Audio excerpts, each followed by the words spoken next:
If you are a black business owner or you know of a black business, I want you to tag them in this post so that way our people can find you. Since our black dollars don't mean much in this country and we are constantly being disrespected, we want to keep as much of our money in our community as humanly possible. I don't go to none of them. Y'all, I don't get my nails done, and I do my kids here, my husband here. Black owned. I heard we were supporting black-owned brands. I recently switched to this pronounced laundry powder, and I ain't gonna lie, I was a little bit skeptical because I've been using that stuff with the chemicals in it my entire life. And when I say get your clothes clean, I mean clean. I love the fact that all the ingredients are right here on the front, so you know exactly what you're putting in your clothes. It's truly simple, clean ingredients that I would have never thought to work, but they do. Since we supporting black-owned brands for real, I'm gonna go ahead and add the link so you can get you some. Hi, this is Peachy Beauty Supply located in Loganville, Georgia.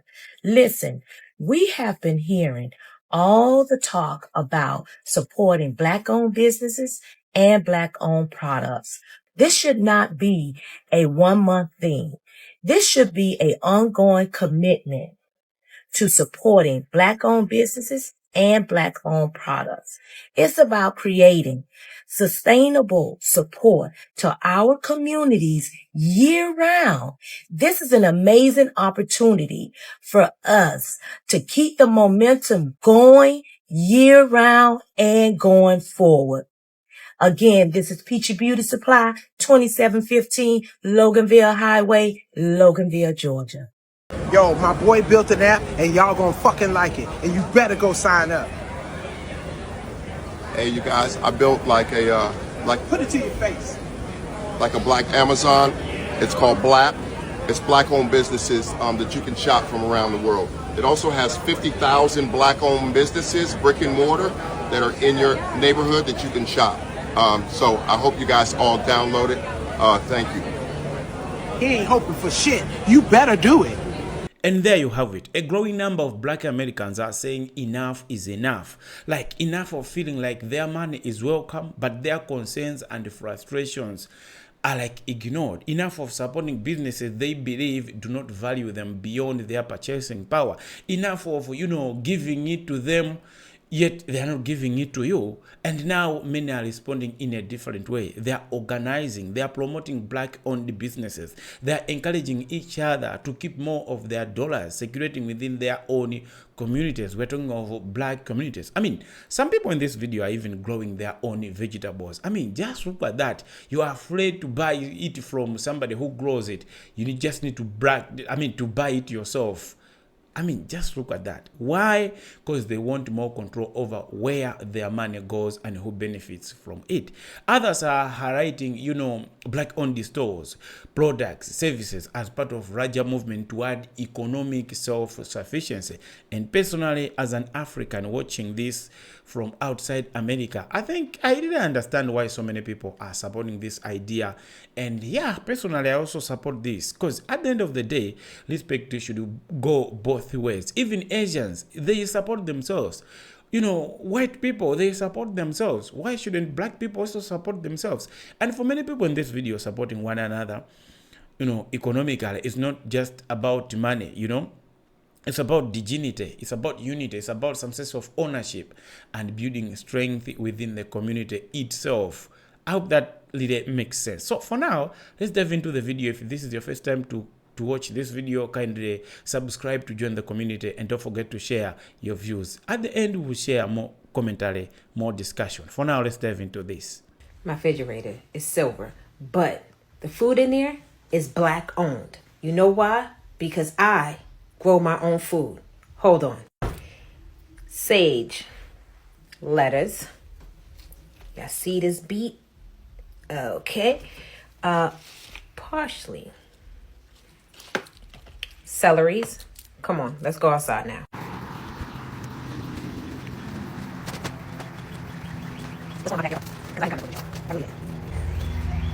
My garden, baby. My whole garden.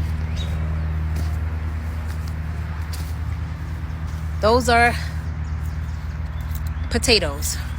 Those are carrots. Those are beets and radish. Those are my onions. These are my tomatoes. Those are, you see how it's growing? that's growing my peppers. This right here is eggplant. This is obviously, tomatoes. Okay? You see peppers. You see my rosemary. You see my sage. My parsley. Those right there is... What are those? I didn't come in yet. But those are asparagus. This right here, when it grows in, that is my strawberries. That's an herb. Those are ginger. Okay? Over here, you see this? Tomato. My celery. This right here is lavender. You see my basil. Okay? My lettuce. Stop. Okay, this is spinach. This right here is... forgot what this was. Okay, you see? Now let's go to my lettuce, honey. Already. See? I grow my own stuff. I don't buy nothing from out here if I don't have to. Okay? Y'all have a good day. I'm all about me and my family. Healthy. Okay? If you are a black business owner or you know of a black business, I want you to tag them in this post so that way our people can find you. Since our black dollars don't mean much in this country and we are constantly being disrespected, we want to keep as much of our money in our community as humanly possible. But before you tag these people, I want you to know this. We are not going to bypass good customer service. So make sure these businesses and the owners have good customer service and the prices are fair, because that's what's going to keep you in business and keep getting people to come back to you. But when y'all do go visit these establishments, do not go in there trying to get a discount and all that just because you're black. You don't go inside these Asian restaurants asking for no discount. You pay whatever price they tell you. So make sure you go in there willing to pay the price that is quoted, because we're not looking for no discounts. We want to support our people the right way.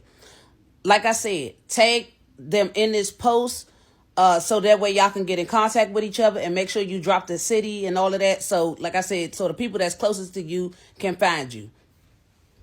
I spent the last 2 months, probably even longer, analyzing Google search volume for Black-owned beauty in order to prove my hypothesis that crisis is driving discovery for a lot of these brands. Over the last 10 years, there have been significant spikes in when people are searching for Black-owned beauty, and surrounding these different spikes are crises for the community. The biggest spike that we saw was in 2020, obviously the murder of George Floyd. We saw another spike in March 2021, which was when Derek Chauvin's trial has started, and it continues on for the last 10 years. Here's the thing.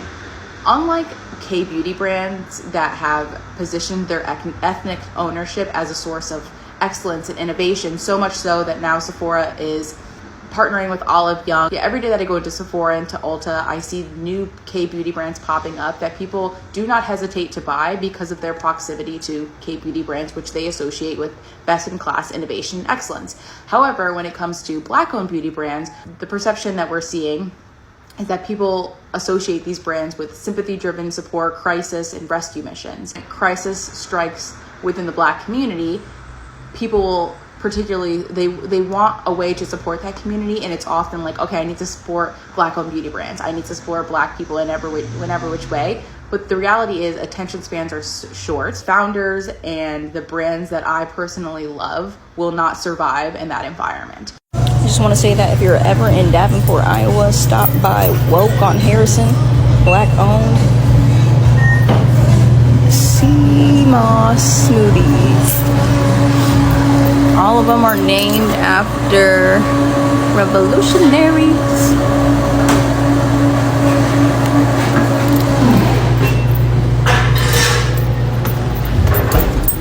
And we also got all the herbs.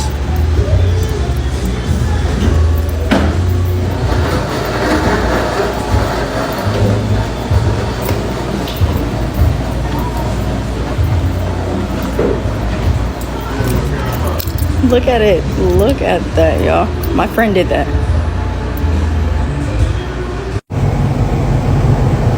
blacks were not allowed on Congress Avenue in any of the stores. But that's the reason why blacks had all of the businesses on 6th Street. There was a tailor shop, there was a barber shop, there was a dress shop on 6th Street, there were food places, all on 6th Street. We had good business on 6th Street. And that's where people from St. John and everywhere else would come to 6th Street when they come to town.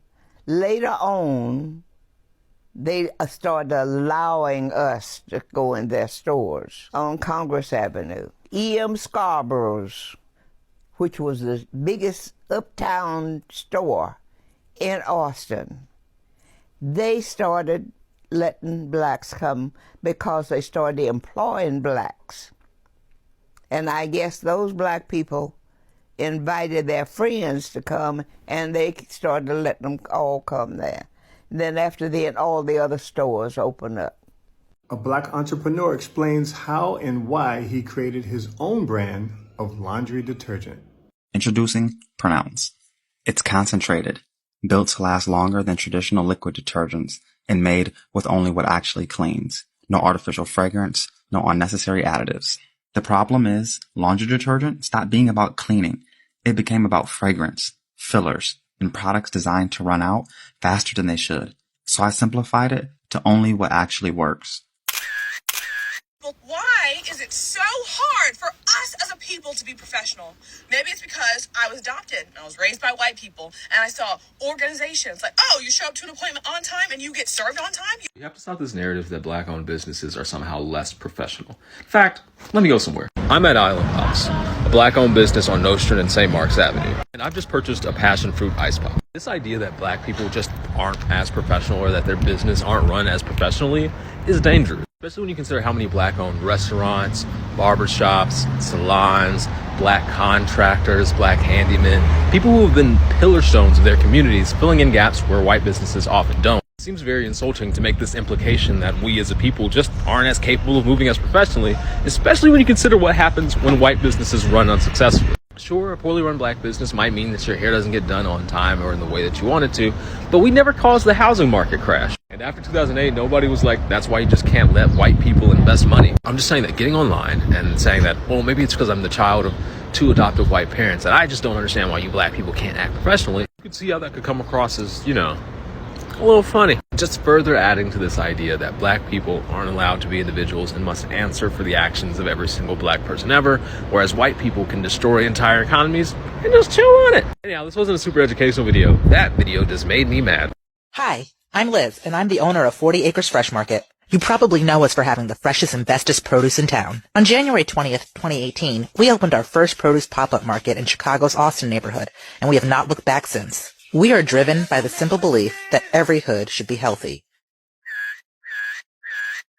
For us as a whole, we don't have that here in South Phoenix at all. Like, there is none of this going on. This is the first time it's ever been done. You got somebody young that figured it out, that's trying to spread the wave, but it don't happen without somebody like her. That's Miss Rainey, you know what I'm saying? So without her, we don't do that. This ain't possible. Like, nobody wants this to happen at their ranch, bro. It's too big, it's too much, it's too fast. They scared of what could happen. When you got somebody young and ready to go and flourish, it go fast. It go fast. Because I can see it. My vision, it's supposed to scare you. Yeah. It's my dream. It's supposed to make you feel like I'm crazy. Hell yeah, I'm crazy about this shit. How would you like for the scene to look in like the next 5 to 10 years? I want everybody to feel comfortable in their own skin, whether you tatted up, dread head, whatever your past may be, whatever. When you see somebody with a cowboy hat on, or riding a horse, or they got my shirt on in general, that's a man first. You respect that man. Treat him as well as such. Don't go off his appearance, because he's so much deeper than that. He's so much deeper than that. Then we don't judge a book by its cover, none of that. You wouldn't know me dressed in my regular outfit. I'm out here breaking horses and changing lives on a regular. Yeah. But you wouldn't know that until you talk to me. Then you talk to me, you get the game.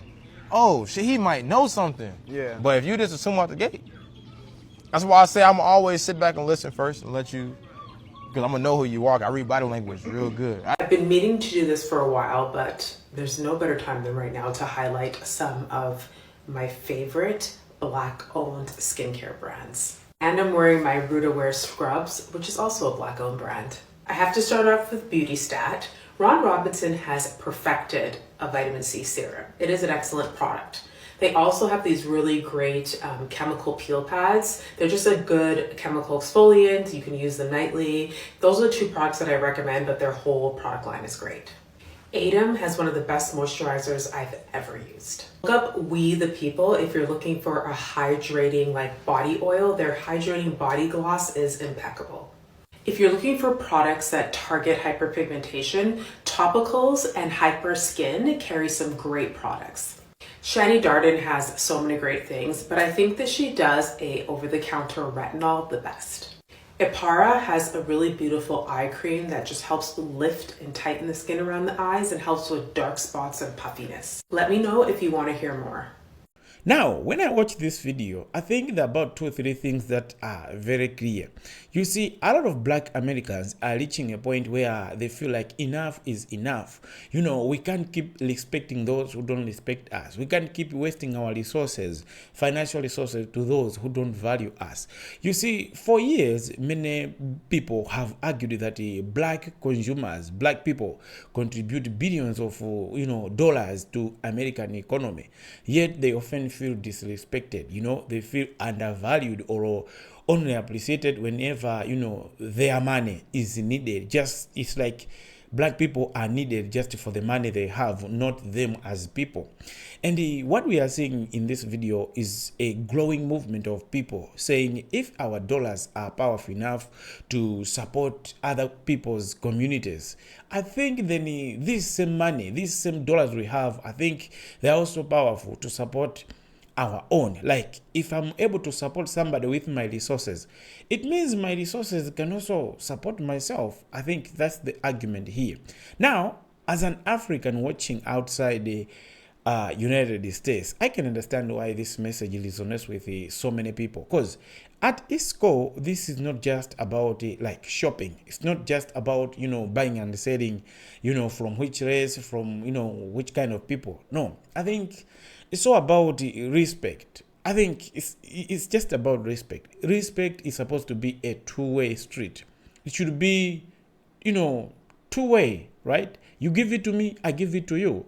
So I think that's what Black people are trying to communicate here. Not that they're trying to communicate hate towards other races. No. So if a community is spending its hard-earned money, with businesses, then that community naturally would, I hope, that community would expect, to be treated with the dignity, with some sort of appreciation. But many of the people in this video feel that they have not always received that kind of respect, They buy from these people, but these people keep to be, racist. And their response is to invest more intentionally in businesses that, like, they believe, like those business they believe at least the owners understand their experiences and like support their communities. I hope that's the whole message here. But what stands out to me in is that these individuals are not simply talking about complaining online. They're talking about taking action. It's no longer about hey, let's boycott. It's about doing it on the ground. They are trying to share Black-owned businesses. Like you can go to this shop, you can go to this shop. Some might even say, I offer this, Black people come and support me.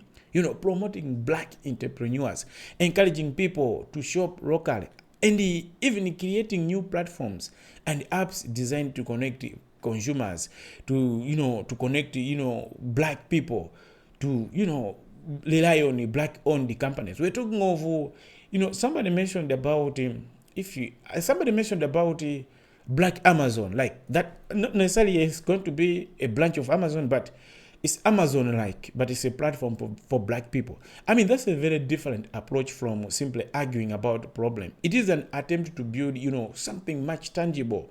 One of the strongest messages in this video is economic self-efficiency and the self-sufficiency. What do I mean? Anyway, You see, several speakers talked about keeping money circulating within black communities. Historically, many successful communities around the world have built wealth, by supporting businesses owned by people within their own communities. Not necessarily about the color, yeah, it can, but, within their own community. Whether it is immigration communities, religious communities, or ethnic, communities, the principle is often the same. Support local businesses, create jobs, build wealth, and strengthen, economic independence. I also found it to be, something so interesting that one woman took the idea even further. She started growing her own food. Yeah, I hope you saw that woman. Why is she doing that? Growing her own food. Why not everyone can do the same within black people? I hope everybody can do. Of course, not all can be farmers, not all can have gardens, but she's just trying to make that point that she doesn't even trust those people who grow vegetables for the black people. Imagine somebody is growing vegetable for you, yet that person doesn't value you as a human being. They only want you to buy their vegetables. How safe can that be? How do you guarantee the safety of that?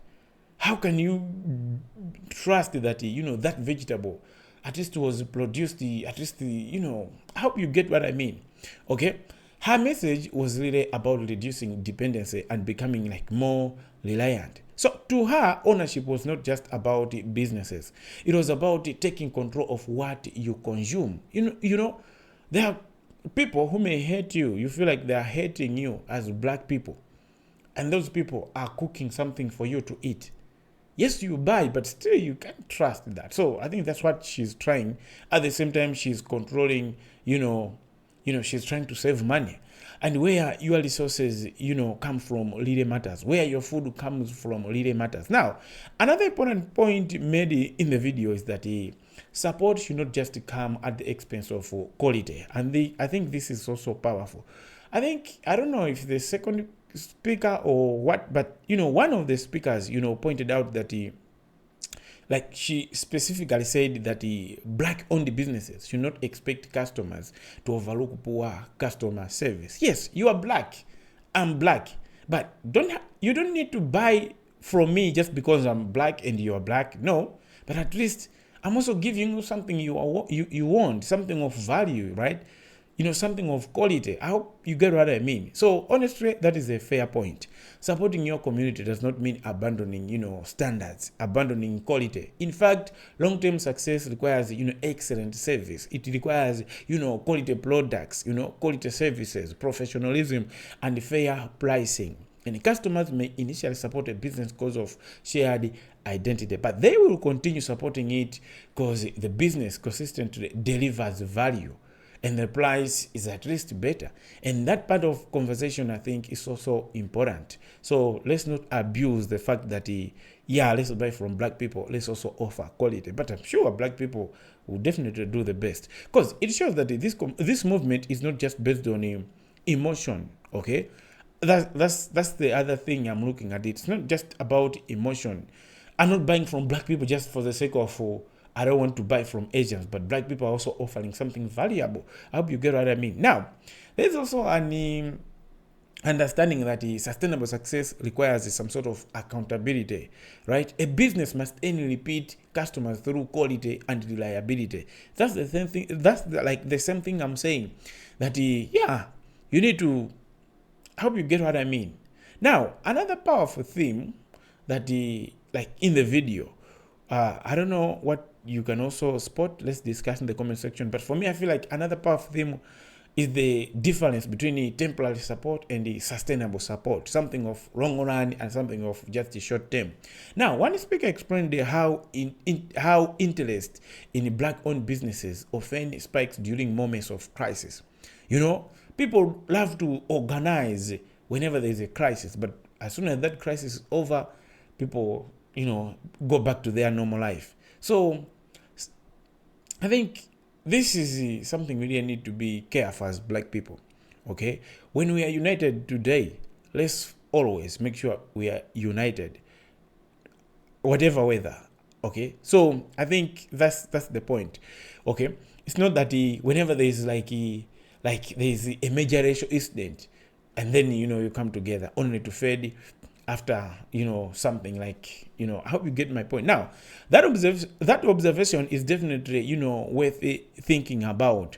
Why am I saying this? Because if a business can only survive when there's like a national controversy, somebody has done something to black people, and then the whole community of black people is furious, and then they are making a decision, then that business is operating, and after some time they go back to usual, then you can say they're not stable as black people. Real economic empowerment comes when support continues during ordinary times, not just during moments of outrage. Several people in the video also emphasize that they also, put much emphasis on the idea that this should not be like a 1 month campaign or like a temporary trend. They want to become a long-term commitment. I also noticed the frustration expressed towards people who dismiss, these efforts. Some critics become uncomfortable whenever black communities organize economically or encourage one another to support black-owned businesses. Yet, many other communities regularly support businesses owned by members of their own groups. I mean, it's not fair. Okay, they do that without attracting the same level of criticism. When Asians support each other, nobody criticizes them. But whenever it's black, they are criticized. And from that perspective, many of the people in this video feel that they are simply doing what other communities have been doing for generations. But what I found to be most significant in this video is like the sense of confidence that comes through in this conversation. Yeah, I think there is some sort of confidence. You see, the speakers are not just begging for approval. They're not waiting for permission. They are identifying problems, creating solutions, creating jobs, promoting entrepreneurs, and encouraging collective action. Whether someone agrees with every part of the movement or not, I don't know, you are black, you are Asian, you are white, but I think it is clear that many people involved believe economic unity can be a tool for empowerment. As an African, I look at this and see people trying to build something for themselves rather than, depending entirely on others. I see people encouraging entrepreneurship. They are encouraging some sort of like ownership, self-sufficiency, community support. But most importantly, I see people demanding a simple principle. If their money is welcomed, then their dignity and respect should be welcomed too. And at the end of the day, every consumer has the right to decide where they spend their money. So, yeah, I think there's no need to blame these black people for making this decision. Your money, your decision. Remember, when you have money, you can do whatever you want. It's your money. The people in this video have made their decision. These people have made their decision. They want to support businesses that they believe support them in return. And whether this movement grows or not, it will depend on one thing. It's just sustainability. I mean, consistency. Are you doing this? Okay? Are you genuinely making this decision, or it's just out of emotion, Because if the support remains strong as long as the headlines disappear, then what we are seeing today could become something much bigger than a boycott. It could become a lasting effort to build economic strength from within the community itself, okay? So, yeah, people need to be serious whenever they're making this decision. That's my take. I don't know what's your take on this. Are black people doing the right thing? Or they're just trying to do this out of emotion? Some of people are doing it physically, like in action. They're having their own gardens. They don't want to trust somebody who grows vegetables for them. So what's your take on this? Let's discuss in the comment section. Otherwise, I love that you came to watch the video. If this is your first time, I can kindly ask you to subscribe, to like the video. Otherwise, see you next time, and I'm proud of you.